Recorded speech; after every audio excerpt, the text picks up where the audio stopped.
اللہ الرحمن الرحیم۔ السلام علیکم ناظرین، آپ دیکھ رہے ہیں خبر گر، میں ہوں سید عاصم رضا۔ بھائی کمال ہو گیا، اور جو پاکستان کے خلاف آج تک بھارت 75 سالہ انویسٹمنٹ خلاف کرتا رہا، پاکستان کے خلاف نیریٹو بناتا رہا، ڈس انفو لیب سے لے کر کیا کچھ نہیں کیا، جعلی اکاؤنٹ سے پاکستان کے خلاف آرٹیکل چھپواتا رہا، خبریں لگواتا رہا اور پاکستان کو آئسولیشن کی طرف لے جانے کی کوشش کرتا رہا۔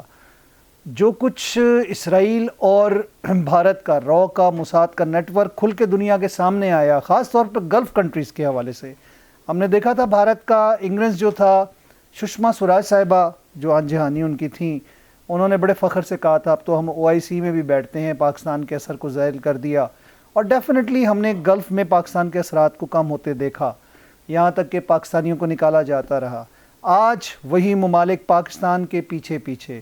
جو سعودی عرب کے ساتھ قطر میں ہونے والی کانفرنس کے بعد، اگر ہم دیکھیں اسلامک کانفرنس کے بعد، ہم نے دیکھا کہ پاکستان ایران اسرائیل جنگ کے بعد بھی ہم نے دیکھا کہ پاکستان کا جو ایک سلسلہ تھا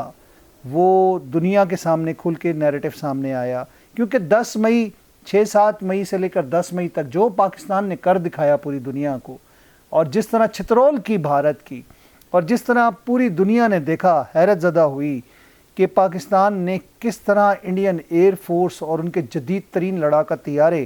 جو کہ 4.5 جنریشن کے طیارے تھے، رافیل طیارے، جس کو مودی بڑی بڑکیں مارتا تھا کہ رافیل ہوتے 2019 میں تو کچھ اور ہوتا،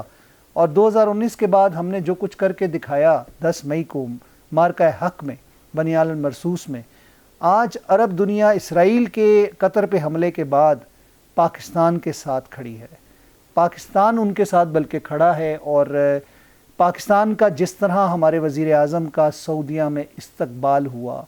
وہ جس کو ہم کہتے ہیں کہ ایک ایکسکلوسو پروٹوکول کے ساتھ، جو کہ 21 توپوں کی سلامی سے لے کر جو فائٹر جیٹس ان کے اسکارٹ کرتے رہے پاکستان کے وزیر اعظم کے طیارے کو، اور جس طرح ایک ڈیفنس پیکٹ سائن کیا ہے سعودیہ کے ساتھ۔ سعودیہ کا مراد یہ ہے،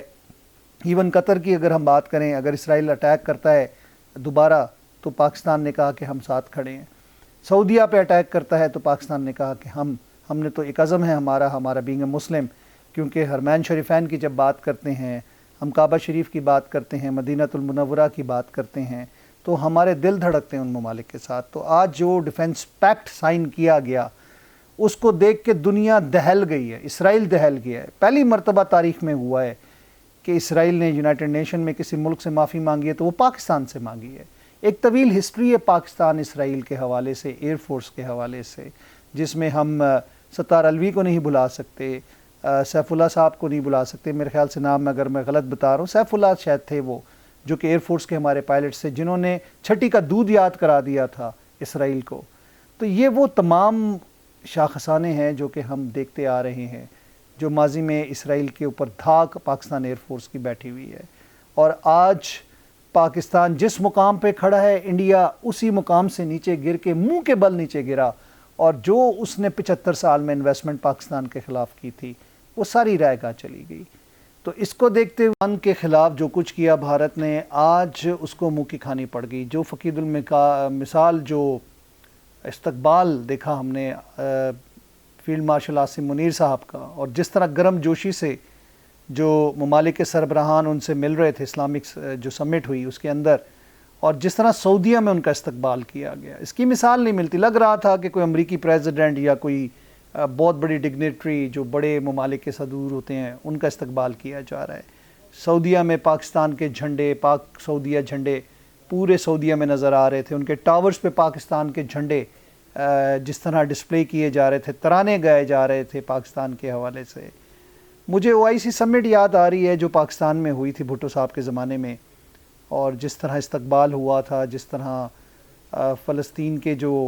یاسر عرفات صاحب تھے، شاہ فیصل صاحب تھے، اور کنگ فیصل، اور جس طرح لوگ آئے تھے اور جو گرم جوشی دکھائی گئی تھی، وہی زمانہ یاد آ رہا ہے۔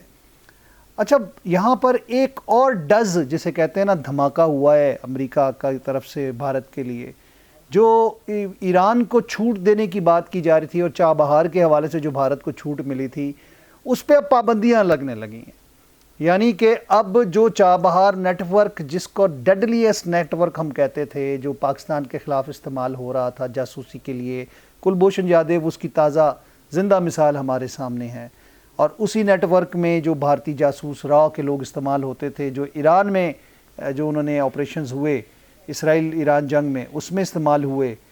اس کو بھی پابندیوں کے سامنا کرنا پڑے گا. یعنی کہ وہ بھی چوپٹ بند، اور وہ انویسٹمنٹ بھی بھارت کی گئی ضائع، اور وہ پاکستان کے خلاف جو کچھ کام کر رہے تھے. ویسے تو ایران کو پتہ چل ہی گیا ہے بھارت کا اصل چہرہ کیا آ گیا ہے، وہی قطر کو بھی پتہ چل گیا. پورے گلف کو اب بھارت کی اصلیت معلوم ہو گئی ہے. قطر میں جو 8 ایکس نیول آفیسرز بھارت کے تھے، جو را اور موساد نیٹ ورک سے لنک تھے، جو ان کے سب مرین پروجیکٹ کی ساری انفارمیشن موساد کو دے رہے تھے، جن کو پھانسی دی گئی. مودی نے ترلے منتیں کر کے ان کی پھانسی رکوائی، اور ایک ابھی جو ہے ان کا کسٹڈی میں ہے. اور جس طرح بھارت کا اثر و رسوخ تھا، اس کو بھی ہم دیکھ رہے ہیں اب ختم ہو رہا ہے. تو یہ جناب صاحب اب بھارت کے لیے الارمنگ سچویشن ہے.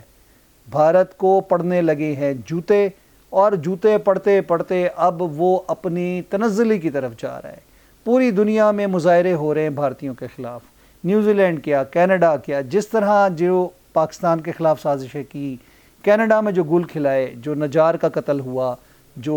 خالصتان تحریک کے رہنما تھے، جس طرح امریکہ میں گرپتونت سنگھ کے حوالے سے انہوں نے پلاٹ کیا، ایف بی آئی نے انٹرسیپٹ کیا. اب اس کی اصلیت کھل کے سامنے آ چکی ہے، اور اب ان کے ڈپلومیٹس کو بھی اسی نظر سے دیکھا جاتا ہے، ان کے شہریوں کو بھی اسی نظر سے دیکھا جاتا ہے. پاکستان زندہ باد. اور وہی جنرل عاصم منیر نے جس طرح کہا تھا، فیلڈ مارشل عاصم منیر نے، کہ پاکستان ہمیشہ زندہ باد. تو ہم یہی کہیں گے کہ انشاءاللہ پاکستان کے اچھے دن شروع ہو گئے ہیں،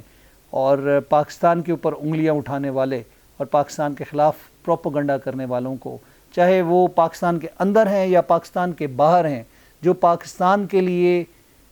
جو زہر اگلتے رہے ہیں، آج منہ کی کھانی پڑ رہی ہے. پاکستان زندہ باد.